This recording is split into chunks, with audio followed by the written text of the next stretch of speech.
Assalamualaikum warahmatullahi wabarakatuh. Bertemu lagi di pembelajaran IPA. Minggu kemarin kita sudah membahas tentang reproduksi pada manusia. Hari ini Ibu akan menerangkan sistem reproduksi pada tumbuhan dan hewan.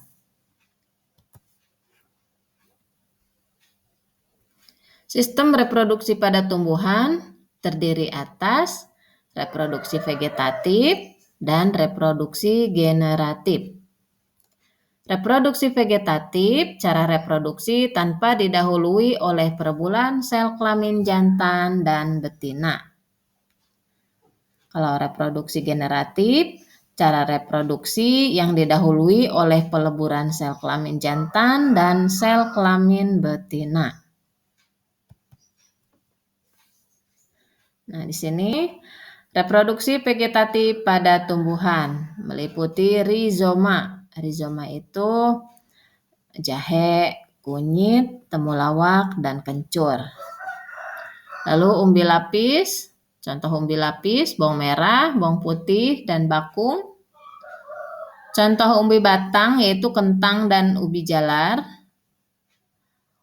Umbi akar, contohnya singkong, bengkuang, dan dahlia. Tunas, contohnya pisang dan tebu.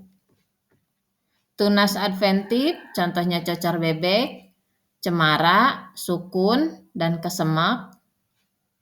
Stolon atau geragi, contohnya arbei, stroberi, pegagan, dan rumput teki. Dan yang terakhir spora, contohnya lumut dan paku. Nah, bisa lihat di sini ya, contoh atau gambar rizoma. Di sini ada jahe nih ya, ini akarnya, yang ini rizomanya nih, ini rizoma. Selanjutnya gambar 2.2, ini gambar umbi lapis pada bawang merah. Ini ya, ini tunas menghasilkan siung baru, ini tunasnya. Yang berupa lembaran-lembaran ini daun sisik menyediakan makanan untuk pertumbuhan tunas. Jadi yang menyediakan makanannya ini daun sisik di sini. Selanjutnya contoh dari umbi batang. Ini pada tumbuhan kentang. Yang ini tunas samping yang biasanya ada bintik-bintik kalau di kentang itu ya, kalau di buah kentang. Nah, selanjutnya tunas adventif pada daun cocor bebek. Nah, ini tunas adventifnya seperti ini. Stolon pada stroberi, ini stroberi, tumbuhan stroberi, ini stolonnya, ini buku-bukunya. Dan ini akar, ini akar, ini akar. Nah, selanjutnya spora pada tumbuhan lumut. Nah, ini sporanya ada di sini nih. Ada di ujung. Ini spora. Selanjutnya reproduksi generatif pada tumbuhan biji. Ada dua cara. Yang pertama itu dengan cara fertilisasi. Yang kedua dengan cara penyerbukan. Fertilisasi adalah proses pembuahan atau peleburan gamet jantan dan gamet betina. Reproduksi generatif atau seksual pada tumbuhan tingkat tinggi contohnya terjadi pada tumbuhan berbiji tertutup atau angiospermae dan memiliki bunga. Lihat gambar di bawah ini, ada gambar struktur bunga. Struktur bunga yang Ibu tunjukkan ini ya, biasanya berwarna-warni, ini disebut dengan mahkota. Yang di bawahnya itu ada kelopak. Yang di tengah ini bakal biji. Kalau misalkan ada bunga, terus kita belah sedikit, terus nanti di dalamnya ada bakal biji. Ini bakal biji ya. Yang seperti ini, yang di bawahnya itu dasar bunga. Nah, alat kelamin jantan pada bunga disebut dengan benang sari. Nah, ini alat kelamin jantannya nih benang sari. Ini ya, benang sari terdiri dari kepala sari dan tangkai sari.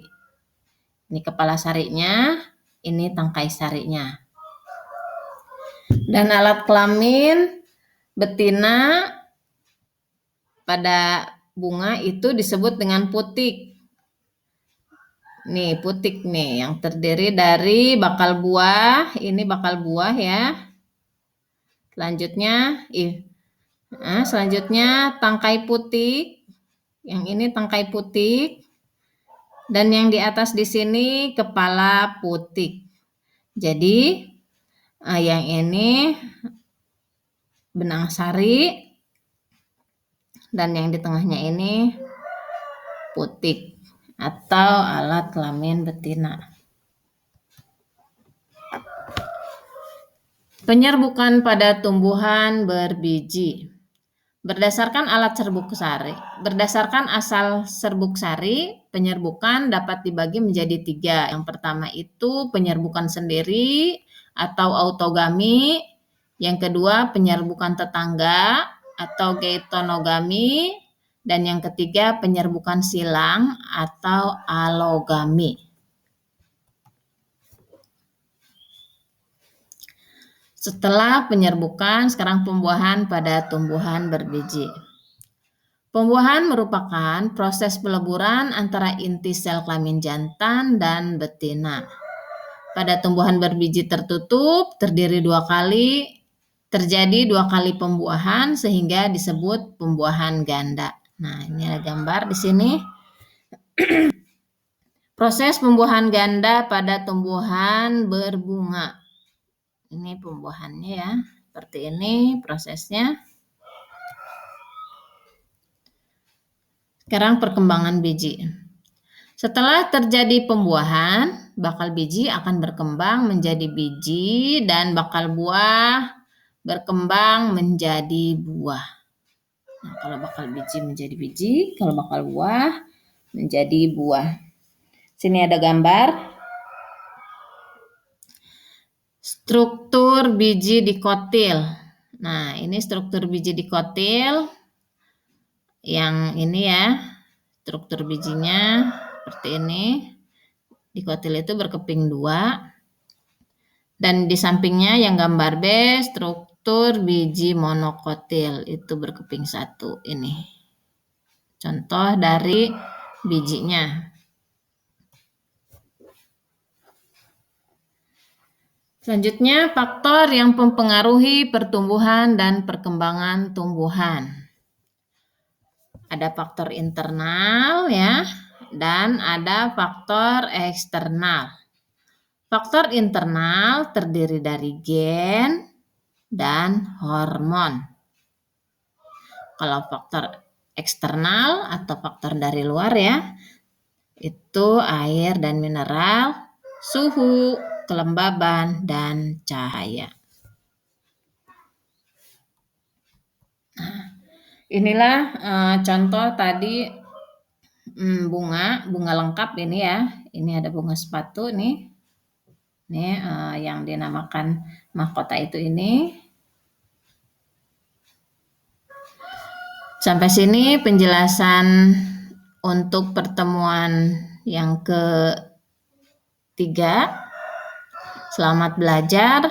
Semoga kalian paham dengan penjelasan Ibu. Terima kasih. Assalamualaikum warahmatullahi wabarakatuh.